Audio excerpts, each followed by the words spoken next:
Technology development and technology transfer. आज के इस लेक्चर में हम डिटेल स्टडी करेंगे टेक्नोलॉजी को डेवलप करने में और टेक्नोलॉजी को ट्रांसफर करने में। तो लेक्चर को ध्यान से सुनना। आज का ये जो आपका चैप्टर है technology development and technology transfer, ये आपको दिया हुआ है B pharmacy 7th semester industrial pharmacy second में। I repeat, technology development and technology transfer, B pharmacy 7th semester industrial pharmacy second, unit number 2। Last lecture में हमने unit number 1 को detail study किया था, एक सिंगल लेक्चर बनाया था। तो क्या सोच रहे हो, यूनिट नंबर 2 का भी सिंगल लेक्चर? हाँ, आज हम लेके आए हैं यूनिट नंबर 2 का वन शॉर्ट लेक्चर, जिसमें एक ही लेक्चर में पूरी यूनिट 2 को कवर करेंगे। टेक्नोलॉजी ट्रांसफर होती क्या है, टेक्नोलॉजी डेवलपमेंट होता क्या है, कैसे टेक्नोलॉजी को ट्रांसफर किया जाता है, सब कुछ। और ये टेक्नोलॉजी ट्रांसफर का मतलब क्या है। ठीक है, मैं आपको एक बार सिलेबस दिखा देता हूँ, फिर आपको और अच्छे से क्लियर होगा कि हमें क्या क्या पढ़ना है। देखो, सिलेबस देख के डरना नहीं है, बहुत ही सिंपल सा सिलेबस है, बहुत ही सिंपल सा। यूनिट 1 से भी सिंपल सिलेबस है यूनिट 2 का। देखो, टेक्नोलॉजी को डेवलप करना है, फिर टेक्नोलॉजी को ट्रांसफर करना है। फिर यहाँ पर आपको दे रखा है WHO guideline for technology transfer. अब ऐसा नहीं है कि कुछ स्पेसिफिक गाइडलाइन है, यहाँ पर इतना सा रोल है कि ये जो टेक्नोलॉजी ट्रांसफर हो रही है, टेक्नोलॉजी डेवलप हो रही है, तो WHO क्या कहती है इसके बारे में कि किस तरह से होना चाहिए टेक्नोलॉजी का डेवलपमेंट, किस तरह से होना चाहिए टेक्नोलॉजी का ट्रांसफर, वो वाली बातें हैं। उसके बाद कुछ टर्मिनोलॉजी है, जैसे क्वालिटी एश्योरेंस क्या होता है, क्वालिटी कंट्रोल क्या होता है, क्रिटिकल पॉइंट क्या होता है, कुछ डेफिनेशंस देखनी है। फिर आपको क्या देखना है, फिर आपको दे रखा है टेक्नोलॉजी ट्रांसफर प्रोटोकॉल, मतलब कि जो टेक्नोलॉजी को ट्रांसफर हम कर रहे हैं उसके क्या प्रोटोकॉल है, क्या उसके फिक्स्ड रूल है। उसके बाद क्वालिटी रिस्क मैनेजमेंट, कि जो भी प्रोडक्ट हम बना रहे हैं उसमें क्वालिटी रिस्क को मैनेज करना, कि क्वालिटी उसकी बढ़िया रहे। देखो, रिस्क का मतलब क्या होता है कि कहीं ना कहीं क्वालिटी में खराबी आ सकती है, तो उस रिस्क को मैनेज करना, क्वालिटी को बनाए रखना और उसके जितने भी रिस्क है उनको मैनेज करना। और ये जो भी आपकी टेक्नोलॉजी होती है ना, ये टेक्नोलॉजी ट्रांसफर होती है रिसर्च एंड डेवलप टीम से प्रोडक्शन एरिया पे। तो क्या प्रोसेस होती है, क्या पैकेजिंग मटेरियल यूज करने होते हैं, क्लीनिंग पे ध्यान देना होता है।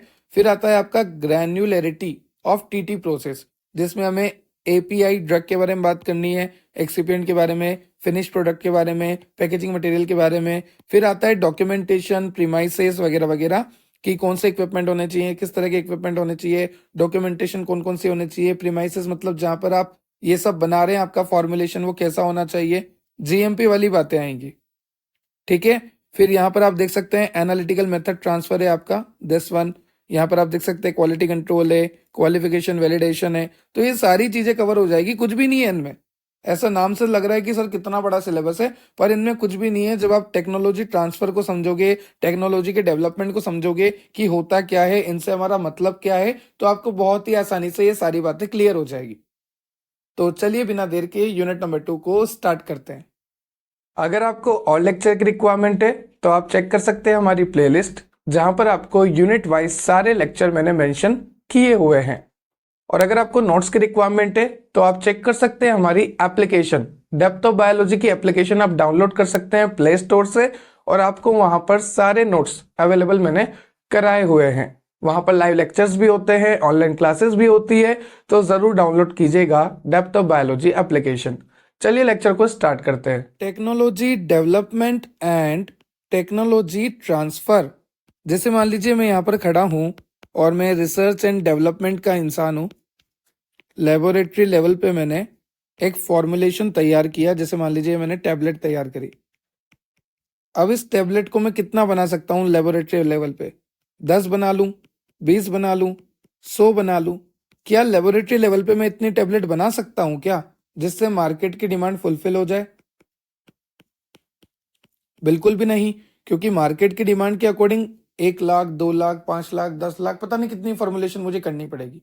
पर लेबोरेटरी लेवल पे मेरे पास इक्विपमेंट छोटे हैं, ठीक है, मेरे पास वर्कर इतना नहीं है, स्टाफ नहीं है, मेरे पास प्रीमाइसेस उतना अच्छा नहीं है, तो उस कंडीशन में मैं मार्केट की डिमांड को फुलफिल नहीं कर पाऊंगा। तो क्या करें सर? क्योंकि मैं तो बड़ा मेहनती इंसान हूं, मैंने प्रोसीजर बनाया। प्रोसीजर बनाया किस लिए? ताकि मैं टैबलेट को बना सकूं, मैंने आइडिया बनाया, अपनी सारी नॉलेज लगाई, सब कुछ मैंने करा और मैंने टैबलेट बनाया। अब आप बोल रहे हो सर कि मेरी जो टैबलेट है वो बनी तो अच्छी है, उसकी क्वालिटी वगैरह सब कुछ बढ़िया है, पर वो कितनी बना लूंगा मैं लेबोरेटरी लेवल पे? 100, 200, 500, 1000? पर क्या मैं एक इंडस्ट्रियल लेवल पे उसे बना सकता हूँ? नहीं बना सकता ना, क्योंकि अभी तो मैं लैब में बैठा हूं। तो क्या करा जाए? कोई ये नहीं बोलेगा pilot plant scale up technique, वो तो करते ही हैं, पर अभी यहाँ पर कंसेप्ट अलग है। यहाँ पर मैंने क्या करा, टेक्नोलॉजी को डेवलप किया। आपको पता है कि मैंने बड़ी मुश्किल से प्रोसीजर बनाया, मैंने बड़ी मुश्किल से आइडिया लिया, नॉलेज लिया, मेरी सारी एक्सपर्टाइज, जो भी मेरा आइडिया है, नॉलेज है, प्रोसीजर है, उससे बड़ी मुश्किल से, बड़ी मेहनत से मैंने एक अच्छी क्वालिटी की टैबलेट बनाई। तो ये क्या है मेरा? ये सारा मेरा टेक्नोलॉजिकल डाटा है। यहां पर मैंने क्या करा, टेक्नोलॉजी को डेवलप किया। अब इस टेक्नोलॉजी को मैं ट्रांसफर करने वाला हूं। क्यों कर रहे हो सर ट्रांसफर? क्योंकि मेरे पास सफिशिएंट वर्कर नहीं है, मेरे पास सफिशिएंट स्टाफ नहीं है, मेरे पास बड़े बड़े इक्विपमेंट नहीं है, मेरे पास इतना पैसा नहीं है कि उसको मैं इंडस्ट्रियल लेवल पे बना सकूं। तो उस कंडीशन में मैं अपनी टेक्नोलॉजी को ट्रांसफर करता हूं। टेक्नोलॉजी का मतलब मेरा प्रोसीजर, मेरी नॉलेज, मेरा आइडिया, मेरा एक्सपर्टाइज, इन सबको मैं ट्रांसफर करता हूं किसी मैन्युफैक्चरिंग यूनिट को। अब ये जो मैन्युफैक्चरिंग यूनिट है, नाम से पता लग रहा है जो मैन्युफैक्चरिंग कर रही है, देखो मैंने फैक्ट्री टाइप बना दिया। ये जो मैन्युफैक्चरिंग यूनिट है ये मैन्युफैक्चर करेगी। तो यहां पर हमने क्या करा, हमारी जो टेक्नोलॉजी बनी थी, उस टेक्नोलॉजी को जो हमने डेवलप करी थी, हमारा जो प्रोसीजर था, आइडिया था, नॉलेज था, एक्सपर्टीज थी, उन सभी को मैंने ट्रांसफर कर दिया मैन्युफैक्चरिंग यूनिट को। ठीक है, तो यहां पर हम कह सकते हैं टेक्नोलॉजी का डेवलपमेंट भी हो गया और टेक्नोलॉजी का ट्रांसफर भी हो गया। और ट्रांसफर क्यों करना है? क्योंकि मार्केट की डिमांड को फुलफिल करनी है और लेबोरेटरी लेवल पे मैं मार्केट की डिमांड को फुलफिल नहीं कर सकता, इसलिए टेक्नोलॉजिकल ट्रांसफर करना जरूरी है। ठीक है, बहुत सारे फायदे हैं। इस पूरे लेक्चर में टेक्नोलॉजी ट्रांसफर और टेक्नोलॉजिकल डाटा ही पढ़ना है। देखो, technological development and technological transfer मतलब टेक्नोलॉजी को डेवलप किया और फिर टेक्नोलॉजी को ट्रांसफर किया, वही हमने देखा। अब एक बात बताओ, यहां पर मैं खड़ा हूं जिसने टेक्नोलॉजी को डेवलप किया, यहां पर कोई बंदा खड़ा है मैन्युफैक्चरिंग यूनिट से जो कि टेक्नोलॉजी को रिसीव करने वाला है। तो मैं कौन हूं? मैं हूं सेंडर, क्योंकि मैं टेक्नोलॉजी को डेवलप करके सेंड कर रहा हूं। और ये कौन है? रिसीवर, क्योंकि ये टेक्नोलॉजी को क्या कर रहा है? रिसीव कर रहा है। तो एक तो हो गया सेंडर, एक हो गया रिसीवर। इसको बोलते हैं सेंडिंग यूनिट, इसको बोलते हैं रिसीविंग यूनिट।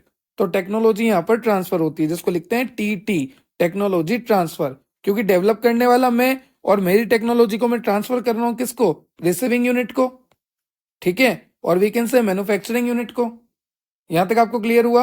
अब यहां पर एक बात ध्यान रखनी है, ड्यूरिंग ट्रांसफर ऑफ टेक्नोलॉजी, जब भी मैं टेक्नोलॉजी को ट्रांसफर कर रहा हूं, तो देखो टेक्नोलॉजी को डेवलप किसने किया?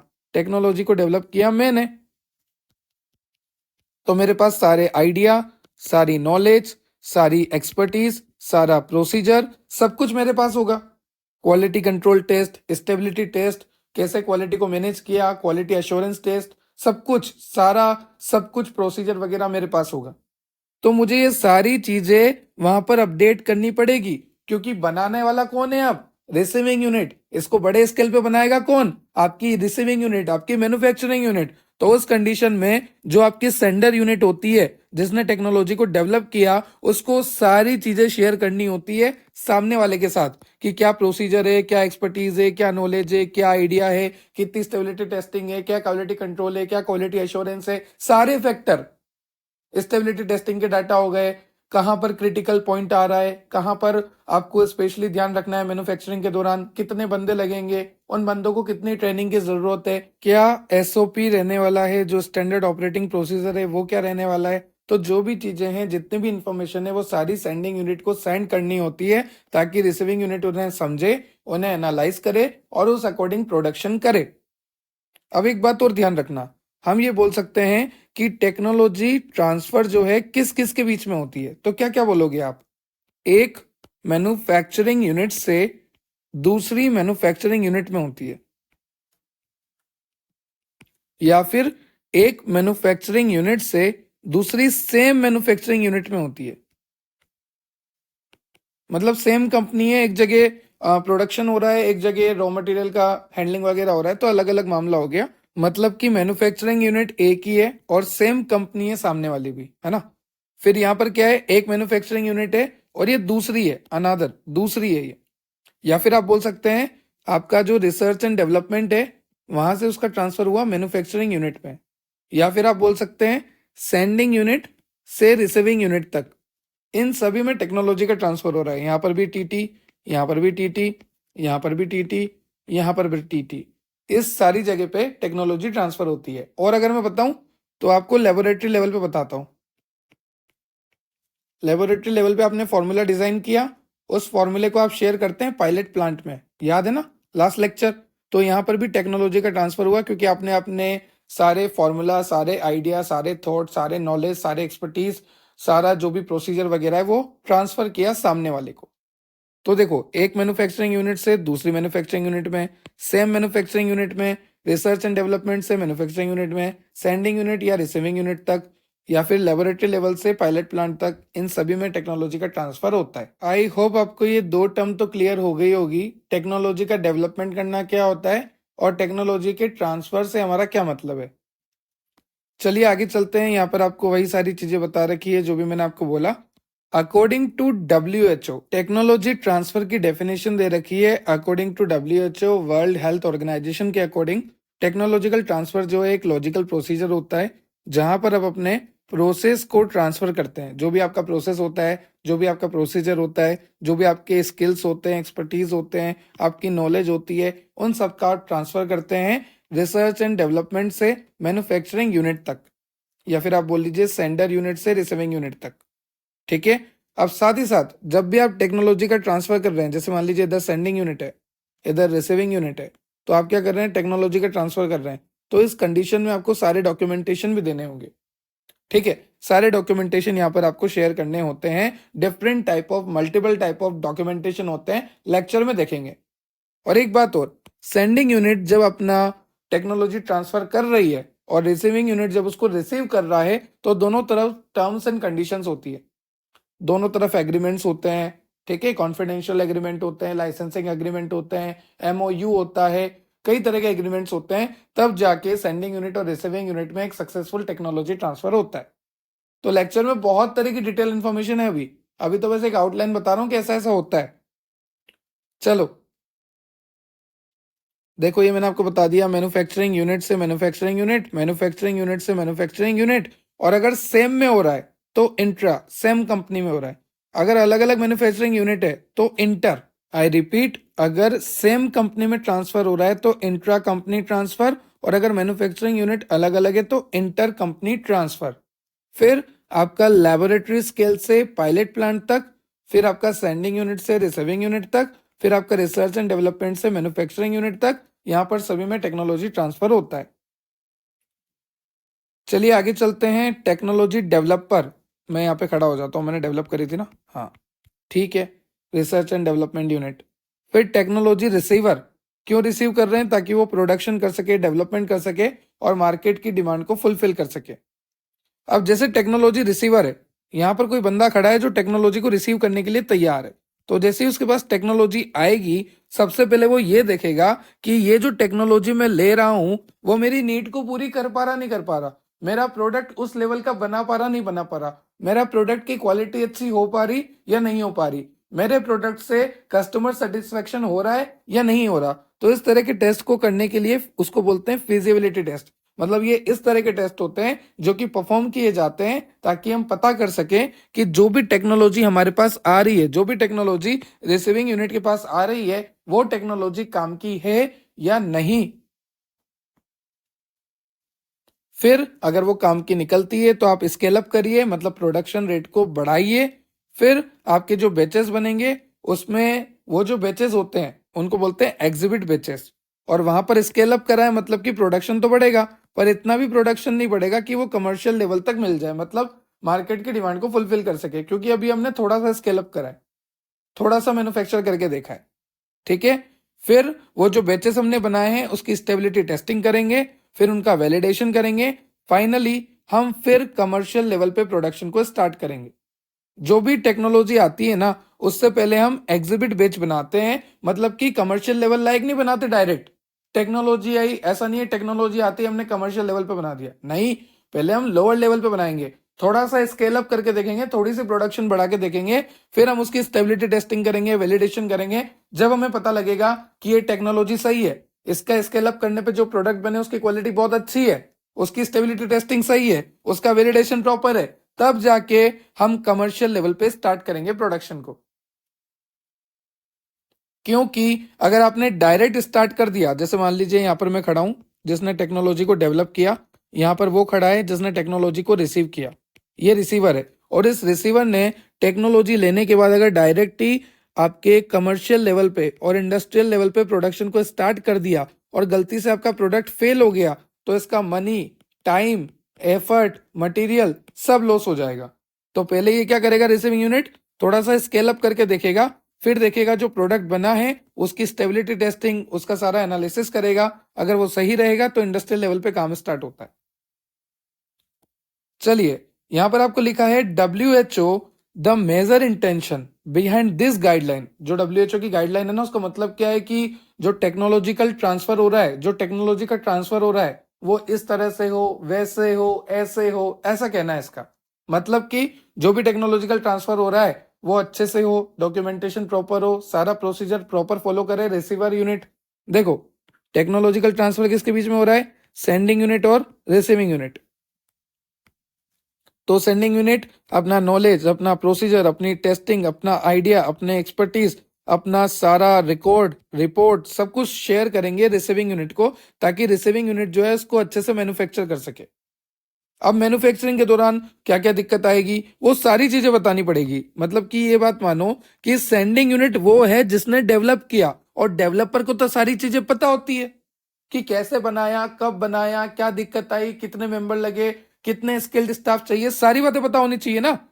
तो ये सारी बातें सेंडिंग यूनिट जो है रिसीविंग यूनिट को बताएगा। तो यही WHO के कानून है कि सारी चीजें फॉलो हो, प्रॉपर फॉलो हो, और अगर सारी चीजें प्रॉपर फॉलो होंगी, सेंडिंग यूनिट ने सब कुछ बताया है, रिसीविंग यूनिट ने सब कुछ समझा और उस पर इंप्लीमेंट किया, तो आपका जो प्रोडक्ट बनेगा वो मार्केट की डिमांड को फुलफिल तो करेगा, साथ ही साथ पेशेंट की सेफ्टी के लिए भी बढ़िया रहेगा और पेशेंट की डिमांड भी फुलफिल करेगा। ठीक है, पेशेंट एक्सेप्टेबिलिटी भी बढ़ेगी। कब, जब WHO की सारी गाइडलाइंस को आप फॉलो करोगे, मतलब कि प्रोसीजर, प्रोटोकॉल जो भी होते हैं, फिक्स रूल वगैरह, उन सबको फॉलो करना, सेंडिंग यूनिट को, रिसीविंग यूनिट को, सभी को करना है, तब जाकर एक सक्सेसफुल टेक्नोलॉजी ट्रांसफर स्टेब्लिश होगा। देखो यहाँ पर सारी बातें लिखी हुई है, मैं आपको पढ़ के बता देता हूँ कि WHO जो है, the major intention of WHO behind this guideline is to place special attention on the quality aspect of pharmaceutical product। सीधी सी बात है, WHO अगर इस पे ध्यान देगा टेक्नोलॉजी ट्रांसफर पे, तो टेक्नोलॉजी ट्रांसफर अच्छे से होगी, जिसकी वजह से आपका जो प्रोडक्ट है उसकी क्वालिटी बरकरार रहेगी। दूसरा, WHO प्ले इंपॉर्टेंट और we can say crucial role in technology transfer. जैसे कि वो स्टैंडर्ड्स को सेट कर देगा कि WHO establish guideline and standard for pharmaceutical product, कि इस तरह से क्वालिटी कंट्रोल होना चाहिए, क्वालिटी एश्योरेंस इस तरह से होना चाहिए, स्टेबिलिटी टेस्टिंग इस तरह से होनी चाहिए, टेक्नोलॉजी ट्रांसफर इस तरह से होना चाहिए, तो उसने एक स्टैंडर्ड सेट कर दिया। सेकंड है आपका providing guidance. WHO offer guidance document and training programme to support technological transfer. Technology के ट्रांसफर को कैसे सपोर्ट करती है WHO, गाइडेंस डॉक्यूमेंट प्रोवाइड करके और ट्रेनिंग प्रोग्राम प्रोवाइड करके। उसके बाद regulatory harmonisation. WHO work toward harmonising regulatory requirement and procedure to facilitate international technology transfer. देखो WHO क्या कर रही है, हार्मोनाइजिंग कर रही है, बैलेंस कर रही है, सबको एक व्यवहार बना के रखना चल रही है, ताकि टेक्नोलॉजिकल ट्रांसफर जो है अच्छा हो। जो टेक्नोलॉजी का ट्रांसफर हो रहा है ना सेंडिंग यूनिट, रिसीविंग यूनिट में, उनमें हार्मोनाइजेशन बढ़िया होगा तो ट्रांसफर अच्छा होगा, डेवलपमेंट अच्छा होगा, अल्टीमेटली प्रोडक्ट की क्वालिटी अच्छी होगी। कोलेबरेशन अच्छा हो रहा है तो क्वालिटी अच्छी होगी, सभी पे फोकस कर रही है WHO। ठीक है, और एग्रीमेंट्स बन रहे हैं, जो सेंडिंग यूनिट है, जो रिसीविंग यूनिट है, इनमें एग्रीमेंट बनेंगे भैया, सपोर्टिंग TT एग्रीमेंट्स। ठीक है, जो WHO है वो सपोर्ट कर रही है इन एग्रीमेंट्स को, जो टेक्नोलॉजी ट्रांसफर के एग्रीमेंट्स है उनको सपोर्ट भी कर रही है WHO। तो WHO play a major role. चलिए आगे चलते हैं। नेक्स्ट आपको दे रखा है टेक्नोलॉजी ट्रांसफर की टर्मिनोलॉजी, कुछ डेफिनेशन। जैसे एपीआई, एपीआई का मतलब आपको पता है एक्टिव फार्मास्यूटिकल इंग्रेडिएंट। जो आपका ड्रग होता है वही एपीआई होता है। जो बायोलॉजिकल एक्टिव कंपोनेंट होता है हमारे फार्मास्यूटिकल डोजेस फॉर्म में, उसी को एपीआई कहते हैं। ये तो आपने पढ़ा है, आपको आता है। अब जैसे स्मॉल मॉलिक्यूल, जैसे आपका एस्पिरिन हो गया, आइबुप्रोफेन हो गया। लार्ज मॉलिक्यूल आपका प्रोटीन हो गया, मोनोक्लोनल एंटीबॉडी हो गया। ये सब क्या है? एपीआई है। फिर सेकंड आता है definition change control. It is a critical process that ensure changes to product process do not compromise with quality, safety और रेगुलेटरी। यहाँ पर क्या कहा गया है कि आप अपने प्रोडक्ट में चेंज कर रहे हैं, ओके, कोई दिक्कत नहीं। जैसे आप प्रोडक्ट में चेंज कर रहे, प्रोसेस में चेंज कर रहे, कोई दिक्कत नहीं। पर आप ये एंश्योर करो कि आपका जो भी प्रोडक्ट में चेंज हो रहा है, आपका जो भी प्रोसेस में चेंज हो रहा है, वो आपके प्रोडक्ट के क्वालिटी और सेफ्टी को अफेक्ट नहीं कर रहा। तो उसे कहते हैं चेंज कंट्रोल। कि आप करो चेंज, आप प्रोडक्ट में चेंज करो, प्रोसेस में चेंज करो, पर ये एंश्योरिटी दो कि इसमें चेंज करने से हमारी क्वालिटी और सेफ्टी अफेक्ट नहीं हो रही। फिर आता है critical control point. This is the point at which the pharmaceutical is most susceptible to microbial growth. देखो, ये जो आपका पॉइंट होता है ना, जैसे मान लीजिए मैं कोई भी डोजेस फॉर्म बना रहा हूं, जैसे मान लीजिए मैं सिरप बना रहा हूं, सस्पेंशन बना रहा हूं, इमल्शन बना रहा हूं, कैप्सूल, टैबलेट, जो भी मैं बना रहा हूं, पिल्स वगैरह। तो हर कंडीशन में एक ऐसा पॉइंट आता है कि अगर ये बिगड़ा तो पूरी फॉर्मुलेशन बिगड़ी। एक क्रिटिकल पॉइंट आता है, तो उसको भी कंट्रोल करना है। और जो सेंडिंग यूनिट होती है ना, वो रिसीविंग यूनिट को सब बताएगी कि देखो फॉर्मुलेशन के दौरान दिक्कत आ सकती है, क्रिटिकल पॉइंट आ सकता है, तो इसको इस तरह से हैंडल करो। ठीक है, क्योंकि अगर आपने सही से हैंडल नहीं किया तो हो सकता है माइक्रोबियल ग्रोथ हो जाए, और माइक्रोबियल ग्रोथ होगी तो आपका प्रोडक्ट वैसे ही कंटामिनेट हो जाएगा, बेकार हो जाएगा। फिर आता है out of specification. It refers to the situation where a product और material does not meet the specified requirement और स्टैंडर्ड। यहां पर देखो मैंने मुंह लटका रखा है। क्यों लटका रखा है? क्योंकि मैंने जो प्रोडक्ट बनाया या मैंने जो अपना टैबलेट बनाया वो मेरी रिक्वायरमेंट को फुलफिल नहीं कर रहा, तो वो है आउट ऑफ स्पेसिफिकेशन। मतलब कि ऐसी सिचुएशन जहां पर मेरा जो प्रोडक्ट है, जहां पर मेरा जो मटेरियल है, वो हमारे रिक्वायरमेंट्स को, हमारे स्टैंडर्ड्स को मीट नहीं कर पा रहा। ये क्रिटिकल इशू है, क्योंकि अगर हमारा प्रोडक्ट सही से काम नहीं कर पा रहा, मतलब कहीं ना कहीं उसकी क्वालिटी खराब है, उसकी सेफ्टी अच्छी नहीं है। अब ये क्यों हो रहा है? या तो मेरी गलती है, ह्यूमन एरर है ना, मेरी गलती है, मैंने ध्यान नहीं दिया, एक्सपेरिमेंट गलत हो गया मेरे से, या फिर मेरे किसी इक्विपमेंट की गलती है, या फिर रॉ मटेरियल की गलती है। तो कुछ ना कुछ तो गलत हुआ है। या तो रॉ मटेरियल गंदा है, उसमें मॉइस्चराइजर है, उसमें मॉइस्चर है, मतलब उसमें बैक्टीरिया ग्रोथ है। या फिर इक्विपमेंट फेलियर है, इक्विपमेंट कैलिब्रेट नहीं है, इक्विपमेंट साफ नहीं था, इक्विपमेंट सही से चला नहीं, या फिर मेरी ही गलती है। तो कहीं ना कहीं कोई तो गलती हुई है, तभी आउट ऑफ स्पेसिफिकेशन हुआ है। मतलब जो हमारा प्रोडक्ट बना है, हमारा जो मटेरियल बना है, हमारा जो डोजेस फॉर्म बना है, वो हमारी रिक्वायरमेंट को फुलफिल नहीं कर पा रहा। उसके बाद होता है एक्सेप्टेंस क्राइटेरिया। देखो ये तो आपने सुना होगा कि जैसे मान लीजिए यहाँ पर मैं खड़ा हूं और यहाँ पर मेरा दोस्त खड़ा है। अब हम दोनों ने एक एग्जाम दिया। उस एग्जाम में पास होने के लिए चाहिए थे 80 नंबर। मेरे दोस्त के आए 80 और मेरे आए 95। क्या फर्क आया? दोनों पास हो गए, है ना? कोई फर्क नहीं आया, कोई फर्क नहीं है। तो यहां पर क्या हुआ? एक्सेप्टेंस क्राइटेरिया का मतलब क्या है कि हाँ, आप भी चलोगे और आप भी चलोगे। मतलब कि अगर जैसे मान लीजिए डोजेस फॉर्म बना, अब उसमें थोड़ी बहुत दिक्कत है तो हम नेग्लिजिबल कर सकते हैं, नेग्लेक्ट कर सकते हैं, यहाँ कोई दिक्कत नहीं है, इतना चलता है। एक्सेप्टेंस क्राइटेरिया इतना चलता है, थोड़ा बहुत ऊपर नीचे चलता है, वो वाली बात है। These are the predefined requirements or standard that a product, process or service must meet to be considered acceptable। कि हाँ, अगर आपको पास होना है तो आपको इस रेंज में आना पड़ेगा, 80 to 100 के रेंज में, तो आप आ गए, मतलब प्रोडक्ट का एक्सेप्टेंस हो जाएगा, एक्सेप्टेंस क्राइटेरिया के अंदर अगर वो है तो। फिर क्वालिटी एश्योरेंस, अरे ये तो पढ़ते पढ़ते थक गए, इसको क्या ही समझाऊं। क्वालिटी कंट्रोल डेफिनेशन है। इंटर कंपनी ट्रांसफर अभी देखा, इंटर मतलब दो के बीच में, इंट्रा मतलब same. With in the same company अगर ट्रांसफर हो रही है टेक्नोलॉजी तो इंट्रा, दो डिफरेंट कंपनी के बीच में हो रही है तो इंटर। फिर आता है डिजाइन क्वालिफिकेशन। हमारा जो डिजाइन है, हमारा जो लेआउट है, हमारा जो इक्विपमेंट है, उसका डिजाइन इस तरह से हो कि वो सारी रिक्वायरमेंट पूरी कर दे। जैसे मान लो ये इक्विपमेंट है, ये दूसरा इक्विपमेंट है, कौन सा दिखने में ठीक दिख रहा है? ये इक्विपमेंट दिखने में ठीक दिख रहा है क्योंकि ये प्रॉपर है, इसमें कोई दिक्कत नहीं है ना? तो डिजाइन क्वालिफिकेशन का मतलब होता है कि हमारी जो इक्विपमेंट है, हमारी जो फैसिलिटी, वो उस तरह से डिजाइन करे कि वो हमारी रिक्वायर्ड स्पेसिफिकेशन को पूरी कर सके। देखो नाम से पता लग रहा है डिजाइन करना, अच्छे से डिजाइन करना। फिर आता है operational qualification. It involve the testing of equipment, कि हमारा जो इक्विपमेंट है वो अच्छे से काम कर रहा नहीं कर रहा, क्योंकि अल्टीमेटली वो इक्विपमेंट जो है क्वालिटी पे इफेक्ट डाल सकता है, तो उसका टेस्टिंग करना, उसको बोलते हैं operation qualification. It involve the testing of equipment feature that can impact final product quality. तो ये कुछ टर्मिनोलॉजीज है। उसके बाद चलते हैं, यहाँ पर आपको दे रखा है टेक्नोलॉजी ट्रांसफर प्रोटोकॉल। प्रोटोकॉल का मतलब होता है फिक्स्ड रूल। जैसे अगर मुझे टेक्नोलॉजी को ट्रांसफर करना है सेंडिंग यूनिट से रिसीविंग यूनिट में, तो मेरे पास कुछ फिक्स्ड रूल होंगे, उनको मुझे फॉलो करना ही पड़ेगा। ठीक है, सबसे पहला है protocol purpose of technological transfer. ये जो टेक्नोलॉजी का मैं ट्रांसफर कर रहा हूं, इसका पर्पस क्या है? अरे सर बहुत सारे पर्पस है। टेक्नोलॉजी ट्रांसफर होने से आपका ड्रग डेवलपमेंट में हेल्प होता है, टेक्नोलॉजी ट्रांसफर होने से ड्रग डिस्कवरी में हेल्प होता है, टेक्नोलॉजी ट्रांसफर होने से क्लिनिकल ट्रायल्स में हेल्प मिलती है। तो टेक्नोलॉजी ट्रांसफर होना तो बहुत अच्छी चीज है। इंट्रोडक्शन में लिखे हुए ये सारे पॉइंट मैंने आगे, है ना। तो यहां पर लिखा है the purpose of technology transfer is to share technology, knowledge, expertise between organisation. ये एक ऑर्गेनाइजेशन है, ये दूसरी ऑर्गेनाइजेशन है, मतलब कि मैन्युफैक्चरिंग यूनिट है, ये दूसरी मैन्युफैक्चरिंग यूनिट है।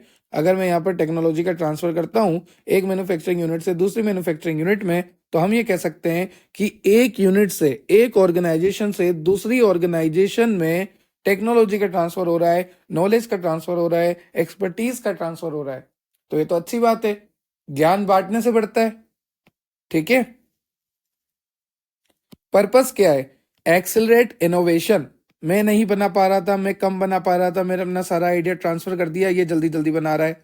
Accelerate innovation can speed up the development of new product.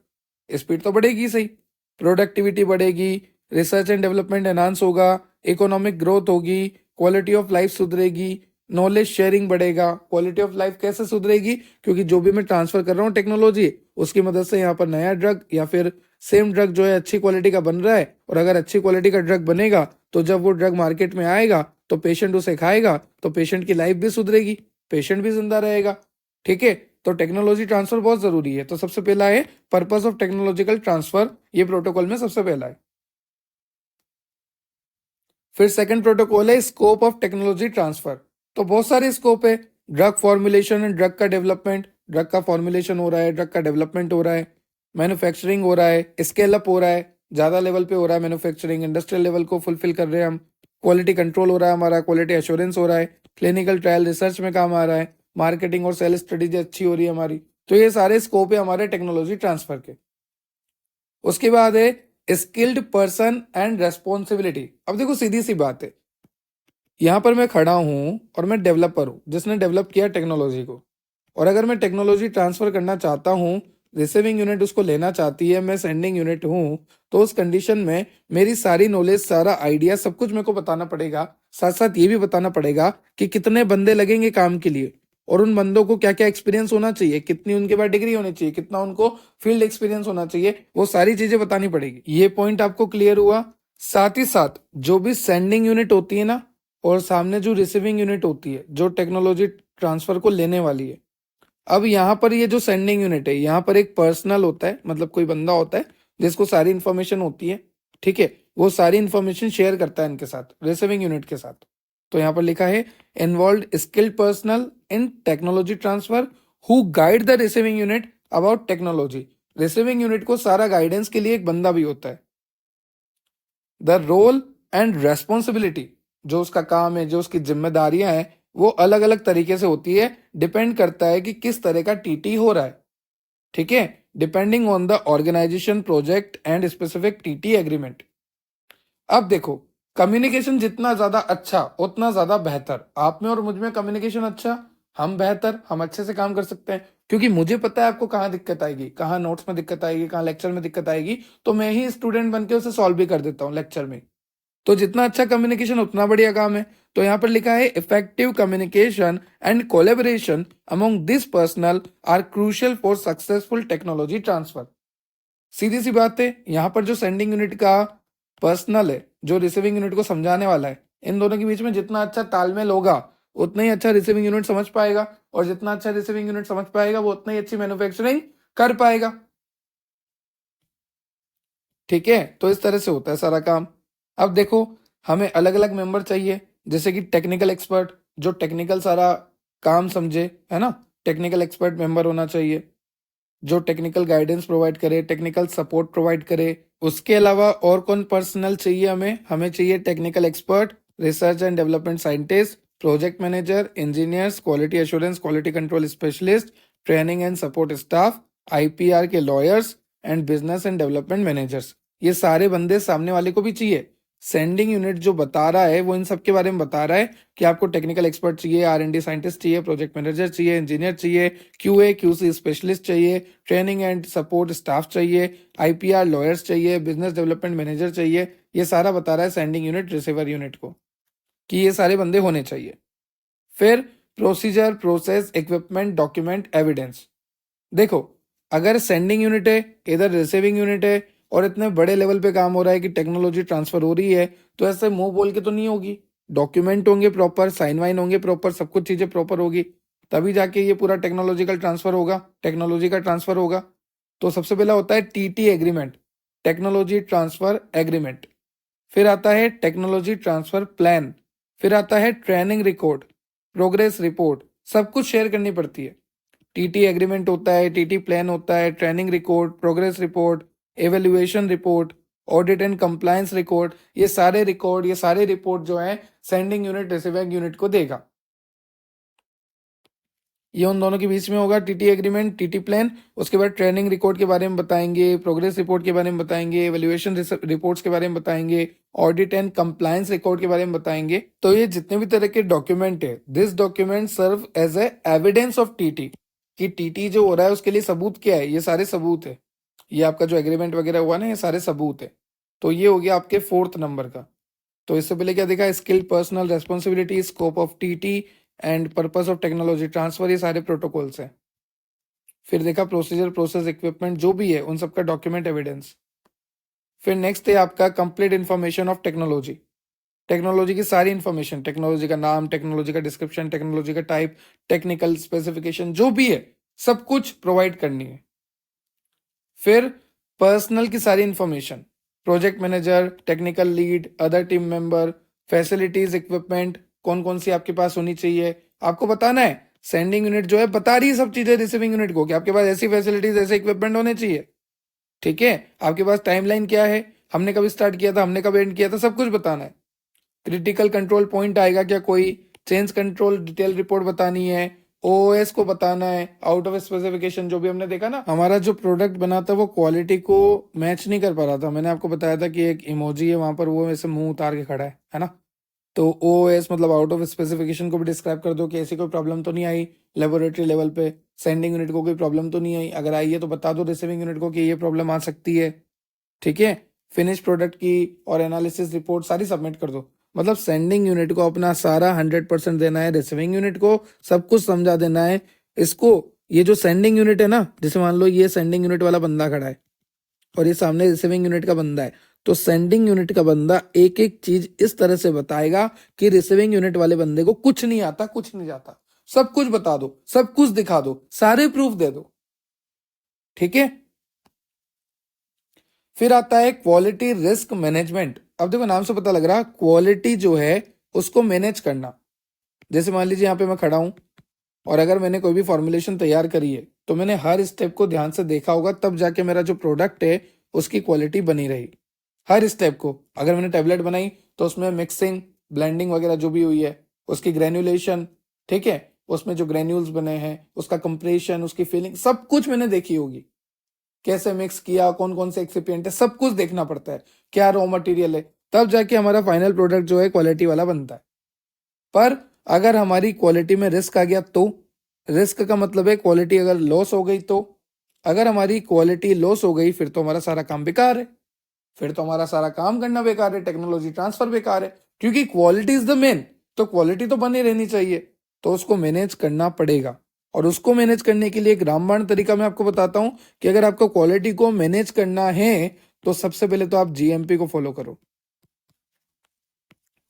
क्या कह रहे हो, 10 पेज का आंसर तो वैसे ही हो गया, क्योंकि जीएमपी में आपको पता है गुड मैन्युफैक्चरिंग प्रैक्टिसेस का मतलब क्या होता है कि आपका जो रॉ मटेरियल हो वो अच्छा हो, बिना मॉइस्चराइजर का हो, साथ ही साथ स्टैंडर्ड हो, सब स्टैंडर्ड ना हो, उसमें किसी भी तरह का कोई कंटामिनेशन ना हो, उसको स्टोर प्रॉपर करके रखो। फिर आपका जो इक्विपमेंट है वो इक्विपमेंट स्टेराइल हो, प्रॉपर कैलिब्रेटेड हो, इक्विपमेंट में प्रॉपर डिस्टेंस हो, इक्विपमेंट को चलाने के लिए स्किल्ड स्टाफ हो। तो ऐसे करते करते 100 पॉइंट तो ऐसे ही बन जाएंगे, क्योंकि बिल्डिंग ऐसी होनी चाहिए, लेआउट ऐसा होना चाहिए, प्रॉपर ट्रेंड और स्किल्ड स्टाफ होने चाहिए, स्टाफ को एक्सपीरियंस होना चाहिए, हाईली क्वालिफाइड होने चाहिए, उनको ऑपरेशन में एक्सपर्ट होने चाहिए। ऐसे करके कई तरह के पॉइंट बन जाएंगे। ड्रेनेज सिस्टम प्रॉपर होना चाहिए, लाइट प्रॉपर होनी चाहिए, इक्विपमेंट सारे काउंटेबल होने चाहिए, मतलब कि जितनी रिक्वायरमेंट है उतना इक्विपमेंट तो होने ही चाहिए। और अगर किसी बंदे की तबीयत खराब है तो उसको वहां पर आके एक्सपेरिमेंट परफॉर्म नहीं करना चाहिए। आप जहां पर भी एक्सपेरिमेंट परफॉर्म कर रहे हैं वहां पर आसपास वॉशरूम नहीं होना चाहिए, मैन्युफैक्चरिंग यूनिट बिल्कुल अलग होनी चाहिए। और अगर किसी बंदे की तबीयत खराब है और अगर वो फिर भी एक्सपेरिमेंट कर रहा है तो उस कंडीशन में कंटामिनेशन के चांसेस बन सकते हैं, तो उसको पहले ही रिपोर्ट कर देनी है। जहां पर भी मैन्युफैक्चरिंग एरिया है, मैन्युफैक्चरिंग यूनिट है, वहां पर किसी भी तरह का कोई भी कंटामिनेशन ना हो, कोई भी बैक्टीरिया ना हो, किसी भी तरह का कोई भी माइक्रो ऑर्गेनिज्म ना हो, किसी भी तरह की कोई भी इम्प्यूरिटी वहां पर ना आए। अगर ऐसा होता है तो आपके प्रोडक्ट की क्वालिटी जो है खराब हो सकती है। तो मतलब काफी तरह की बातें हैं, ये तो मैंने एक आपको आइडिया दे दिया जीएमपी का पूरा। ठीक है, तो जीएमपी की गाइडलाइन को सारी फॉलो करनी है। साथ ही साथ validation and evaluation of each step which is related to product.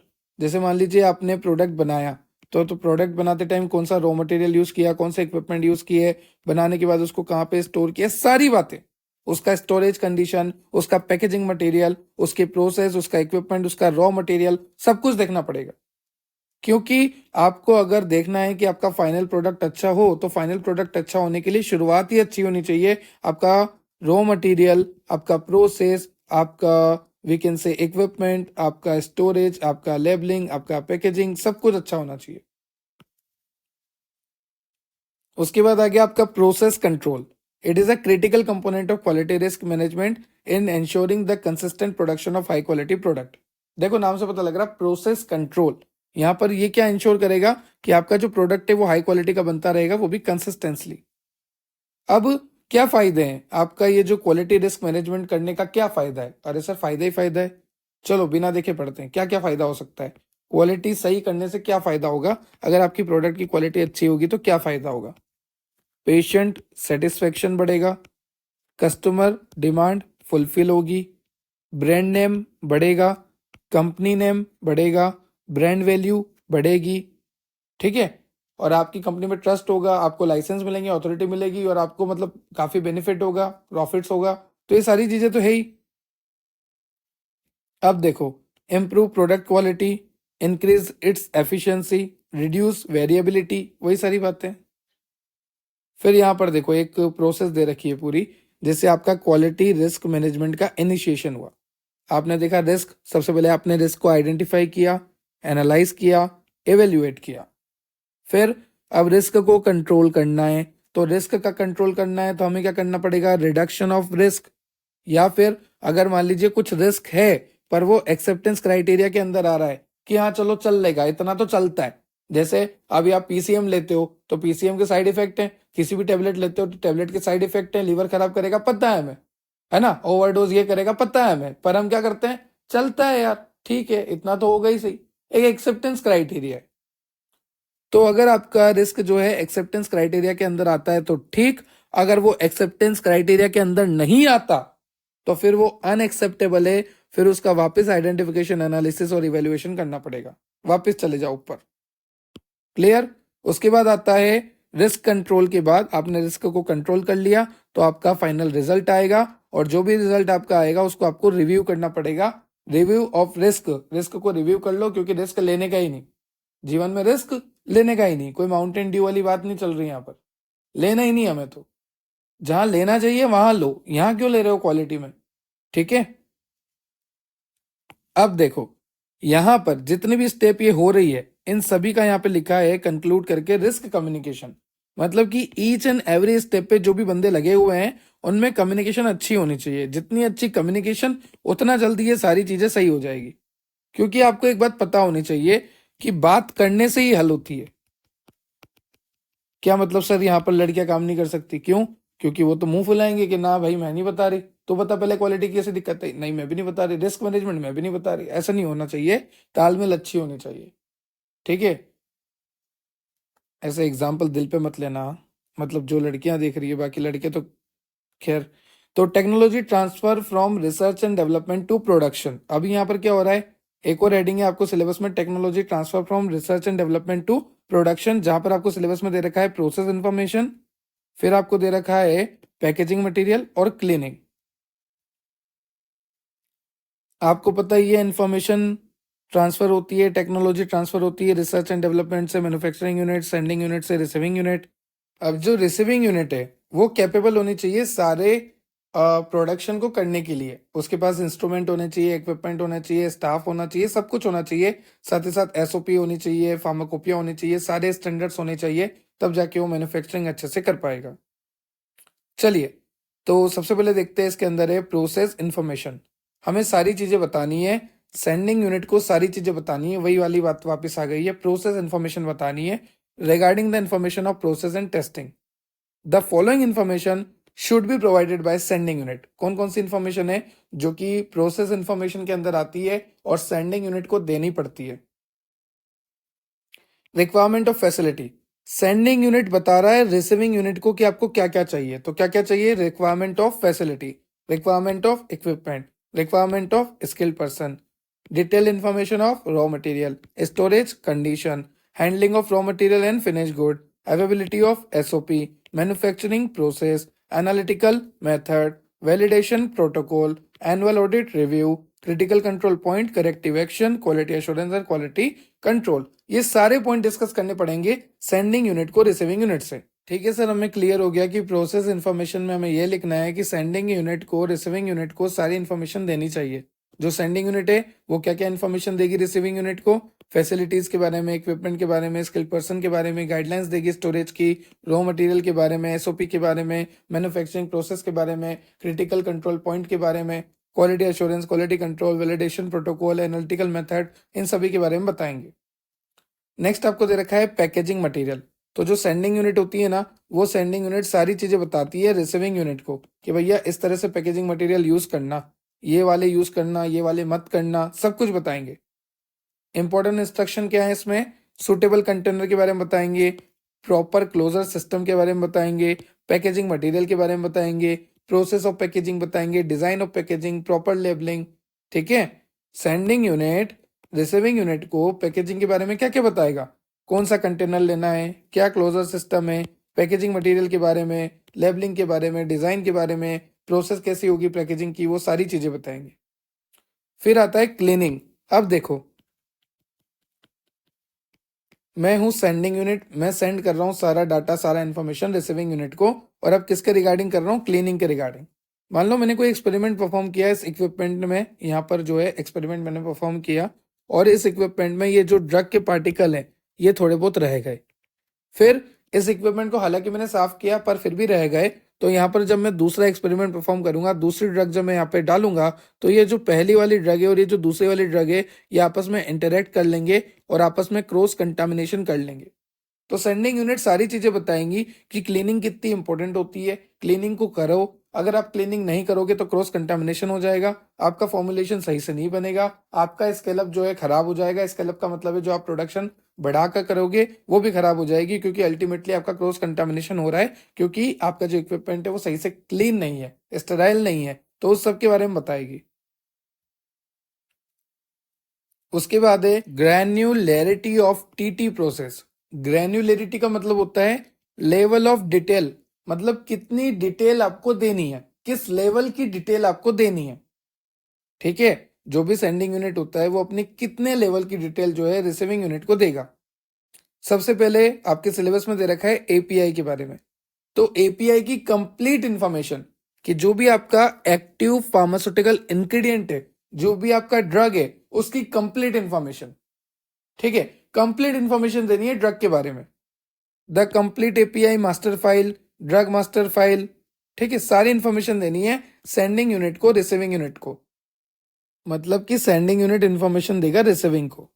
ठीक है, कौन कौन सी इंफॉर्मेशन इंपॉर्टेंट है, जैसे कि एपीआई की डिटेल्स, मतलब कि जो भी एपीआई, जो भी ड्रग आप यूज कर रहे हैं, जो भी फार्माकोलॉजिकल एक्टिव कंपाउंड आप यूज कर रहे हैं आपके फॉर्मुलेशन में, उसका मैन्युफैक्चरर कौन है, उसका सप्लायर कौन है, ठीक है। साथ ही साथ डिटेल स्कीम ऑफ सिंथेसिस कि आपका जो एपीआई है उसका सोर्स क्या है, कहाँ से आपने उस ड्रग को ऑब्टेन किया, नेचुरल सोर्स से, सिंथेटिक सोर्स से, क्या सोर्स से, नेचुरल है तो कहाँ से लिया, प्लांट से, एनिमल से, कहाँ से आपने लिया। फिर है detail of intermediate product, API के फॉर्मुलेशन के दौरान अगर कोई इंटरमीडिएट प्रोडक्ट बना है तो उसके बारे में बताओ। फिर complete information of API for formulation process, I repeat, manufacturer की जानकारी देनी है, सप्लायर की जानकारी देनी है, सोर्स की जानकारी देनी है, एपीआई के फॉर्मुलेशन में कोई इंटरमीडिएट बना है तो उसकी जानकारी देनी है, कंप्लीट इंफॉर्मेशन देनी है एपीआई की ताकि फॉर्मुलेशन प्रोसेस हो सके। जैसे कि फिजिको केमिकल पैरामीटर बताने ड्रग के, सॉल्युबिलिटी क्या है, पार्टीशन कोफिशिएंट क्या है, पीएच, पीके, ठीक है, आपने पढ़े हैं ना फिजिको केमिकल पैरामीटर, आपने पढ़ा होगा अपने 5th सेमेस्टर में अपने इंडस्ट्रियल फार्मेसी के यूनिट नंबर 1 में बीसीएस क्लासिफिकेशन के ऊपर प्री फॉर्मुलेशन स्टडी के नीचे फिजिकल एंड केमिकल पैरामीटर, हाँ सिलेबस में यहीं पर है।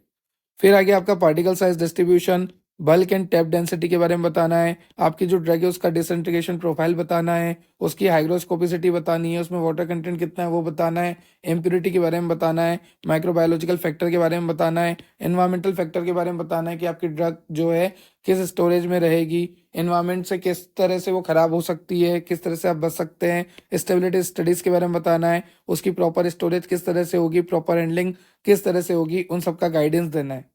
तो यहाँ पर हम कंप्लीट इन्फॉर्मेशन शेयर कर रहे हैं हमारे एपीआई की, हमारे ड्रग की। सेंडिंग यूनिट शेयर कर रहा है सारी इन्फॉर्मेशन रिसीविंग यूनिट को, जैसे physico chemical parameter, solubility, partition coefficient, particle size distribution, bulk and tap density, disintegration profile, hygroscopicity, water content, impurity, microbiological factor, environmental factor, stability study, storage and handling guidance. उसके बाद excipient के बारे में भी यही कहानी है कि एक्सिपिएंट का मैन्युफैक्चरर कौन है, एक्सिपिएंट का सप्लायर कौन है, सारी चीजें बताओ, ठीक है। उसके बाद कौन सा एक्सिपिएंट है, बाइंडर है, लुब्रिकेंट है, ग्लाइडेंट है, या फिर नेचर के बेस पे देखा जाए तो ये बाइंडर है, लुब्रिकेंट है, ग्लाइडेंट है, या फिर अगर सोर्स के बेस पे देखा जाए तो नेचुरल सोर्स है या आर्टिफिशियल सोर्स है, कोई सेमी सिंथेटिक सोर्स है, किस तरह का सोर्स है, कहाँ से मिला। और नेचर के बेस पे देखे तो क्या बाइंडर है, लुब्रिकेंट है, ग्लाइडेंट है, क्या है वो, कौन सा एक्सिपिएंट है, कलरिंग एजेंट है, फ्लेवरिंग एजेंट है, स्वीटनिंग एजेंट है, प्रिजर्वेटिव है, कौन सा एक्सिपिएंट है। फिर डोजेस फॉर्म अवेलेबल है क्या उस एक्सिपिएंट का, उसके बारे में पूरा डिस्क्रिप्शन, उसकी सॉल्युबिलिटी, नेचर एक्सिपिएंट की, सब कुछ बताना है। अब जैसे मान लीजिए एक्सिपिएंट हम यूज कर रहे हैं ट्रांसडर्मल डोजेस फॉर्म में, तो क्या क्या बताना, lipophilicity, partition coefficient, particle size, water content, dissolution rate. अब मान लीजिए उसी एक्सिपिएंट को हम सॉलिड डोजेस फॉर्म में यूज कर रहे हैं, तो bulk and tap density, particle size, compaction property, water content, nature of hygroscopicity. मान लीजिए उसी एक्सिपिएंट को हम सेमी सॉलिड डोजेस फॉर्म में यूज कर रहे हैं, melting point, pH, viscosity, specific gravity. मान लीजिए उसी एक्सिपिएंट को हम लिक्विड डोजेस फॉर्म में यूज कर रहे हैं, तो range of pH, viscosity, specific gravity और वाटर कंटेंट। मान लीजिए उसी एक्सिपिएंट को आप पेरेंटल डोजेस फॉर्म में यूज कर रहे हैं, तो range of pH, viscosity, specific gravity, osmotic pressure and ionic strength. तो डिपेंड कर रहा है कि आप उसको कहां पर यूज कर रहे हैं। मान लीजिए उसी एक्सिपिएंट को आप एरोसोल में यूज कर रहे हैं, तो solubility, bulk and tap density, particle size distribution, surface area और वाटर कंटेंट, ये सारी चीजें आपको बतानी है। अलग अलग डोजेस फॉर्म में अलग अलग है। फिर आपका फिनिश प्रोडक्ट, फिनिश प्रोडक्ट क्या होता है, द फिनिश प्रोडक्ट और we can say the finished pharmaceutical product is final product that has completed all stage of production and manufacturing. Production की, मैन्युफैक्चरिंग की सारी स्टेप्स को कंप्लीट करके आपका फाइनल प्रोडक्ट तैयार हुआ है। The finish product should be stored in specific container and proper labelling is mandatory. जो आपका फिनिश प्रोडक्ट है उसको अच्छे से आप कंटेनर में रखो और उसके ऊपर प्रॉपर लेबलिंग करो, प्रॉपर लेबलिंग उसकी जरूरी है। The finish product storage and handling guideline are to be informed to RU. RU का मतलब रिसीविंग यूनिट, रिसीविंग यूनिट को सारी चीजें बता दो कि जो आपका फिनिश प्रोडक्ट है उसको किस तरह से रखा जाता है, किस तरह से उसकी लेबलिंग करी जाती है, कहां पर रखना है, कहां पर नहीं रखना है, सारी बातें फिनिश प्रोडक्ट से रिलेटेड। उसके बाद एनालिटिकल मेथड ट्रांसफर। अब ये एनालिटिकल मेथड ट्रांसफर क्या होता है, analytical method are used to analyze raw material, finish product and packaging material, इन तीनों के बारे में जानना है। तो देखो रॉ मटेरियल के बारे में तो आप अथा लिख सकते हो, फिनिश प्रोडक्ट के बारे में भी आपको आइडिया लग गया, और पैकेजिंग मटेरियल के बारे में भी मैं आपको आइडिया दे देता हूँ।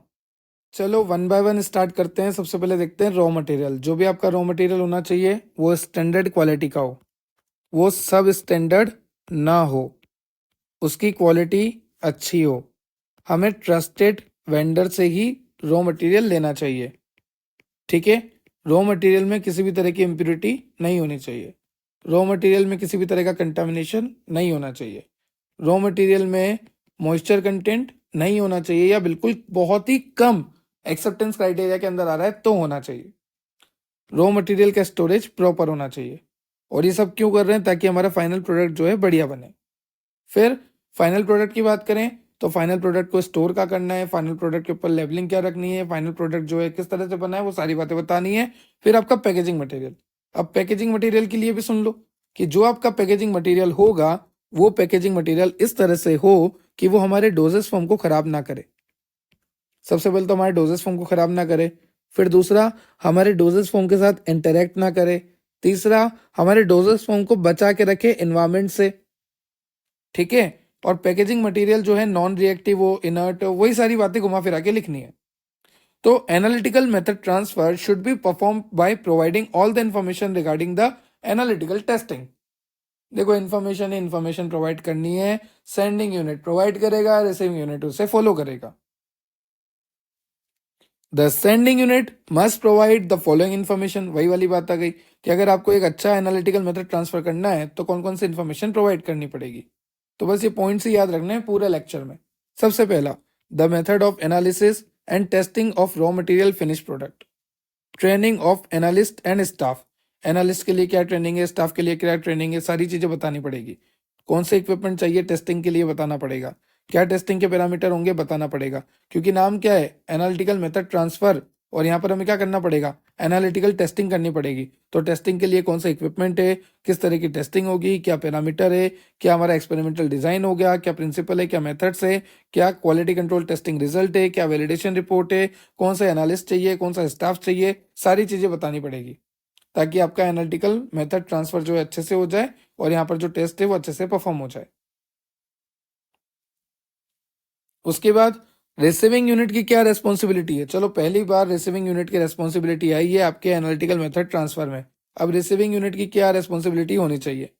सबसे पहले सेंडिंग यूनिट से जो भी एनालिटिकल मेथड आया है रॉ मटेरियल के टेस्टिंग के लिए, या फिर आप बोल लीजिए फाइनल प्रोडक्ट के टेस्टिंग के लिए, जो भी आपका एनालिटिकल मेथड आया है, रिसीविंग यूनिट क्या करेगा, उसको रिव्यू करेगा, उसको चेक करेगा, ठीक है। तो सबसे पहला क्या हो गया आपके पास, सबसे पहला हो गया रिव्यू ऑफ एनालिटिकल मेथड। साथ ही साथ रिसीविंग यूनिट की ये रेस्पॉन्सिबिलिटी बनती है कि वहां पर सारे इक्विपमेंट हो, वहां पर स्किल्ड स्टाफ हो। देखो स्किल्ड स्टाफ होना चाहिए, नेसेसरी सारे इक्विपमेंट होने चाहिए, और documents for recording the analytical result, सारे डॉक्यूमेंट्स होने चाहिए ताकि वो एनालिटिकल रिजल्ट को रिकॉर्ड कर सके। They must execute T protocol. जो रिसीविंग यूनिट होती है उनको टेक्नोलॉजी ट्रांसफर प्रोटोकॉल्स को फॉलो करना पड़ता है। सारे प्रोटोकॉल्स हमने देख लिए, उन सभी प्रोटोकॉल को फॉलो करना पड़ता है। और यहाँ पर रिसीविंग यूनिट में एक फार्माकोपिया होना तो बहुत ही जरूरी है, क्योंकि वहां पर सारे स्टैंडर्ड यूनिट लिखे रहते हैं। तो आपके पास इक्विपमेंट होना चाहिए, आपके पास स्किल्ड स्टाफ होना चाहिए, आपने रिव्यू करना है जो भी आपके पास एनालिटिकल मेथड आ रही है। साथ ही साथ आपको सारे रिजल्ट लिखने के लिए प्रॉपर रिकॉर्ड होने चाहिए, आपको टेक्नोलॉजी ट्रांसफर प्रोटोकॉल को प्रॉपर फॉलो करना है, आपके पास प्रॉपर फार्माकोपिया होनी चाहिए। ये सारे रिसीविंग यूनिट की रेस्पॉन्सिबिलिटी होती है। उसके बाद यहाँ पर लिखा है world health organisation has clearly mention about the possible experimental design for analytical testing, ठीक है। एक होता है identification test, content uniformity test, solubility test, limit test for impurity, percentage purity of component, dissolution parameter, qualitative and quantitative analysis and residue recovery. WHO ने clearly mention किया है कि ये सारे टेस्टिंग तो आप करिए, जैसे कि आपका आइडेंटिफिकेशन टेस्ट करिए, आप कंटेंट यूनिफॉर्मिटी टेस्ट करिए, सॉल्युबिलिटी टेस्ट करिए। किसके लिए टेस्ट कर रहे हैं, for the raw material, for the final product. इन सभी के लिए आपको ये सारे टेस्ट परफॉर्म करने जरूरी हैं, ये WHO कहती है। उसके बाद है आपका डॉक्यूमेंटेशन। कौन से डॉक्यूमेंटेशन आपको चाहिए होते हैं? तो some of the important documents are required in TT. एक सक्सेसफुल टेक्नोलॉजी ट्रांसफर के लिए कौन कौन से डॉक्यूमेंट्स जो हैं रिक्वायर होते हैं? जैसे आपका technology transfer protocol, qualification protocol and report, training protocol and report, SOP standard operating procedure, technology transfer report, analytical method transfer protocol, validation report, process validation report, cleaning validation protocol and report, validation master plan, master batch record. ये सारे record और ये plan होने चाहिए एक successful technology transfer के लिए। उसके बाद आपको प्रीमाइसेस के बारे में पूछा है सिलेबस में। तो जो आपका सेंडिंग यूनिट है, सेंडिंग यूनिट जो होता है वो कंप्लीट इंफॉर्मेशन प्रोवाइड करेगा रिसीविंग यूनिट को रिगार्डिंग द प्रीमाइसेस। प्रीमाइसेस वो एरिया जहां पर मैन्युफैक्चरिंग होगी, तो सेंडिंग यूनिट बताएगा कि जहां पर भी रिसीविंग यूनिट मैन्युफैक्चरिंग करेगी वो एरिया कैसा होना चाहिए, उसकी डिजाइन, उसका कंस्ट्रक्शन, उसका लेआउट कैसा होना चाहिए। जहां पर भी आप मैन्युफैक्चरिंग करोगे उसका डिजाइन इस तरह से हो, कंस्ट्रक्शन इस तरह से हो, लेआउट इस तरह से हो, वो पूरा जीएमपी को फॉलो करे। ये सारी बातें सेंडिंग यूनिट बताएगी रिसीविंग यूनिट को। सेंडिंग यूनिट बताएगी कि एयर कंडीशनर सिस्टम प्रॉपर होना चाहिए, वेंटिलेशन प्रॉपर होने चाहिए, temperature, humidity and compress air related information, सारी इंफॉर्मेशन प्रोवाइड करेगी सेंडिंग यूनिट। ठीक है, किसको? Should be provided to receiving unit. किसको प्रोवाइड करेगी? रिसीविंग यूनिट को प्रोवाइड करेगी। Receiving unit should include the risk management and safety requirement emergency protocol and waste management provision in the list of information. Receiving unit को ये सारी चीजें भी करनी चाहिए। ठीक है, quality, risk management, safety requirement, emergency protocols वगैरह वगैरह, वेस्ट मैनेजमेंट प्रोविजन वगैरह सब कुछ। फिर बात करते हैं इक्विपमेंट की। जो आपका रिसीविंग यूनिट होता है उसके पास प्रॉपर इक्विपमेंट हो, कैलिब्रेटेड हो, बिना कंटामिनेशन के हो, नए इक्विपमेंट हो, सारे इक्विपमेंट हो जो कि मैन्युफैक्चरिंग के लिए चाहिए, सारे एसओपी हो, स्टैंडर्ड ऑपरेटिंग प्रोसीजर हो। ठीक है, ये सब कुछ होना चाहिए, क्वालिफिकेशन, वैलिडेशन वगैरह वगैरह। तो ये सारे आपके पॉइंट्स मैंने क्लियर कर दिए जो सिलेबस में दे रखे थे। उसके बाद कुछ एजेंसीज आपको दे रखी है इंडिया में, जैसे एपीसीटीटी, एनआरडीसी, टीआईएफ, एससी, बीसीआईएल, टीबीएससी।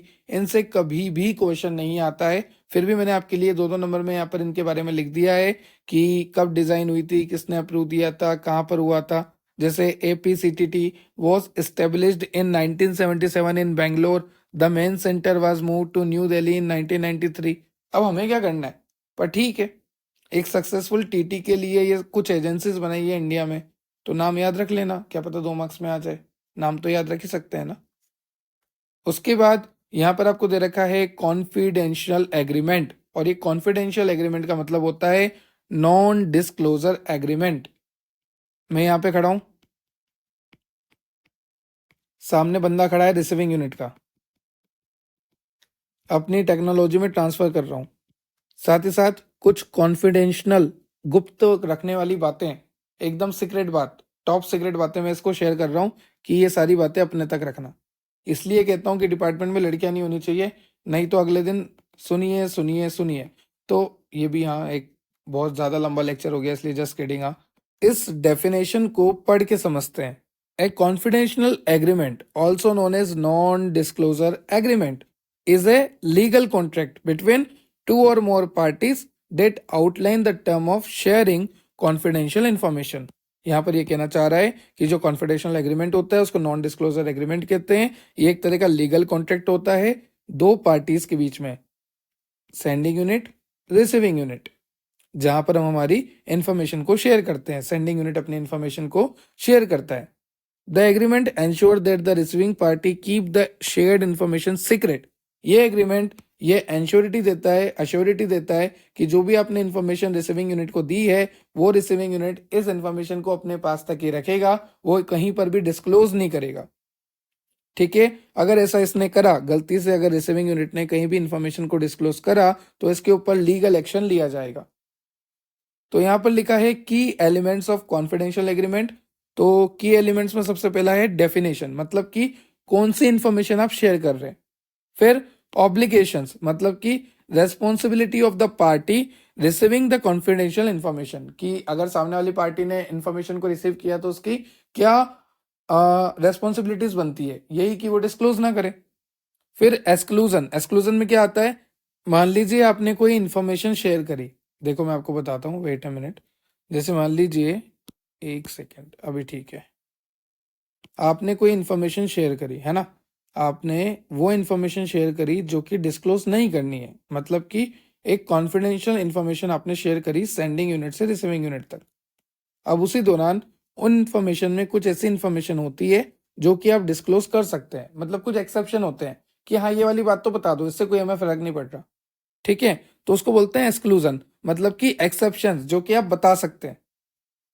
उसके बाद ड्यूरेशन क्या है इस एग्रीमेंट का, कब से स्टार्ट हुआ कब खत्म हुआ, तो सारी चीजें, ये सारे की एलिमेंट्स होते हैं। फिर टाइप होते हैं, कुछ यूनिलेटरल होते हैं, कुछ बायलेटरल, कुछ मल्टीलेटरल, ठीक है।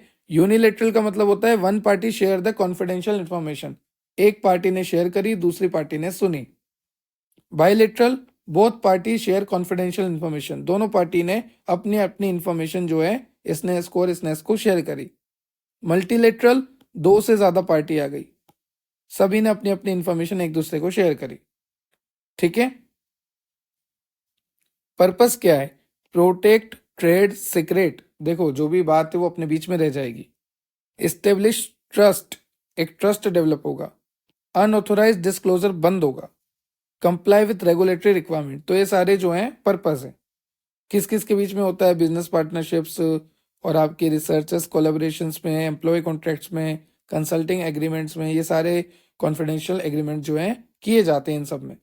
उसके बाद आता है लाइसेंसिंग एग्रीमेंट, ये एक तरह का लीगल कॉन्ट्रैक्ट होता है दो पार्टीज के बीच में। एक होता है लाइसेंसर, एक होता है लाइसेंसी, ठीक है। तो licensing agreement is a legal contract between two parties, the licensor and the लाइसेंसी, that grants the licensee permission to use the licensor intellectual property। लाइसेंसी को ये परमिशन मिल जाती है कि वो लाइसेंसर की आईपीआर यूज कर सके, जैसे मान लीजिए पेटेंट यूज कर सके, एंड ट्रेडमार्क यूज कर सके, कॉपीराइट यूज कर सके, ट्रेड सीक्रेट यूज कर सके, सॉफ्टवेयर टेक्नोलॉजी यूज कर सके। कौन यूज करता है, आपका लाइसेंसी, ठीक है। लाइसेंसी यूज कर सकता है, लाइसेंसर से उसको परमिशन मिल जाती है। कई तरह के एग्रीमेंट्स होते हैं लाइसेंसी, जैसे एक्सक्लूसिव, नॉन एक्सक्लूसिव। एक्सक्लूसिव में क्या होता है, grant the licensee exclusive right to use the intellectual property, मतलब लाइसेंसी के पास ही राइट है कि आप ही कर सकते हो। फिर नॉन एक्सक्लूसिव में लाइसेंसी के साथ साथ और भी लोग कर सकते हैं। फिर पर्पस क्या है, monetise, expand market reach, collaboration बढ़िया होगा, प्रोटेक्ट आईपी राइट्स, ये सारे इसके पर्पस होते हैं। फिर नेक्स्ट एंड फाइनल आपका मेमोरेंडम ऑफ अंडरस्टैंडिंग, ये एक तरह का डॉक्यूमेंट होता है। Memorandum of understanding is a document that outline the term of an agreement between two और मोर पार्टीज, मतलब कि बातचीत करके जो होता है ना, कि भाई ये मेरी टर्म्स एंड कंडीशन है कि तू उससे दूर रहेगा, भाई ये मेरी टर्म्स एंड कंडीशन है कि तू इस तरह से करेगा, तो अपनी आपस में तालमेल। अब अगर ये टर्म्स एंड कंडीशन टूटती भी है तो यहाँ पर कोई लीगल कार्रवाई नहीं होती, इसलिए इसको कहते हैं नॉन बाइंडिंग डॉक्यूमेंट। तो मेमोरेंडम ऑफ अंडरस्टैंडिंग एक तरह का डॉक्यूमेंट होता है जहां पर एग्रीमेंट होता है दो पार्टी के बीच में, ये एक तरह का नॉन बाइंडिंग डॉक्यूमेंट होता है, ठीक है। किस लिए होता है, ताकि फ्रेमवर्क अच्छा रहे, कोलैबोरेशन हो, पार्टनरशिप चलती रहे, ठीक है। अब की एलिमेंट्स क्या है, इंट्रोडक्शन है, पार्टीज कौन कौन से इन्वॉल्व हो रही है, क्या ऑब्जेक्टिव है, क्या टर्म्स एंड कंडीशन है, क्या स्कोप ऑफ वर्क है, क्या टाइमलाइन है, क्या फाइनेंशियल अरेंजमेंट्स है, ये सारे इसके की एलिमेंट्स है। उसके बाद कितने तरह के होते हैं, बायलेटरल, मल्टीलेटरल, फ्रेमवर्क। बायलेटरल नाम से पता लग रहा है, बाई का मतलब दो, मतलब दो पार्टी के बीच में, मल्टी मतलब तीन पार्टी या उससे ज्यादा के बीच में, और फ्रेमवर्क इस्टेब्लिश है general framework for future agreements, एक फ्रेमवर्क हम इस्टेब्लिश कर लेते हैं आने वाले एग्रीमेंट्स के लिए, ठीक है। फिर पर्पस क्या है, एक पार्टनरशिप बढ़िया डेवलप होगी, कोलेबोरेशन होगा। साथ ही साथ आपका ये जो एमओयू होता है, ये आपको बिजनेस पार्टनरशिप में, रिसर्च कोलेबोरेशन में, इंटरनेशनल एग्रीमेंट्स में, गवर्नमेंट पार्टनरशिप में, कोई जॉइंट प्रोजेक्ट हो रहा है उसमें, सभी जगह काम आता है। तो ये हो गया आपका एमओयू, ये हो गया आपका लाइसेंसिंग एग्रीमेंट, ये हो गया आपका कॉन्फिडेंशियल एग्रीमेंट। ये यहाँ पर आपको कंपनीज के नाम दे रखे हैं एजेंसीज के जो इंडिया में है। बाकी हमने सारा सब कुछ कवर कर लिया है यूनिट नंबर 2 का। आई होप आपको लेक्चर क्लियर हुआ होगा। अगर आपको लेक्चर से रिलेटेड कोई भी डाउट है तो आप कमेंट सेक्शन में कमेंट कर सकते हैं। ये नोट्स आपको डेप्थ ऑफ बायोलॉजी एप्लीकेशन में मिल जाएंगे। डेप्थ ऑफ बायोलॉजी एप्लीकेशन आप डाउनलोड कर सकते हैं प्ले स्टोर से। साथ ही साथ टेलीग्राम इंस्टाग्राम से जुड़ जाना। टेलीग्राम और इंस्टाग्राम पर सारे अपडेट्स, पोल्स, एमसीक्यू, मीम सब कुछ आता है। सारे अपडेट, सारे पोल्स, सारे एमसीक्यू, सारे मीम्स आपको टेलीग्राम इंस्टाग्राम पे मिल जाएंगे। एप्लीकेशन पे आपको नोट्स मिल जाएंगे और इन सभी की लिंक एप्लीकेशन की, टेलीग्राम की, इंस्टाग्राम की मैंने आपको डिस्क्रिप्शन में दे रखी है। अगर लिंक वर्किंग नहीं है तो आप जाइए, सर्च कीजिए हर प्लेटफॉर्म पे डेप्थ ऑफ बायोलॉजी, आपको हम मिल जाएंगे प्ले स्टोर पे, टेलीग्राम पे, इंस्टाग्राम पे। Subscribe and share for more, ताकि ऐसी वीडियो मैं आपके लिए और लेकर आता रहूं। Have a nice day, have a good day. जय श्री राम। Thank you.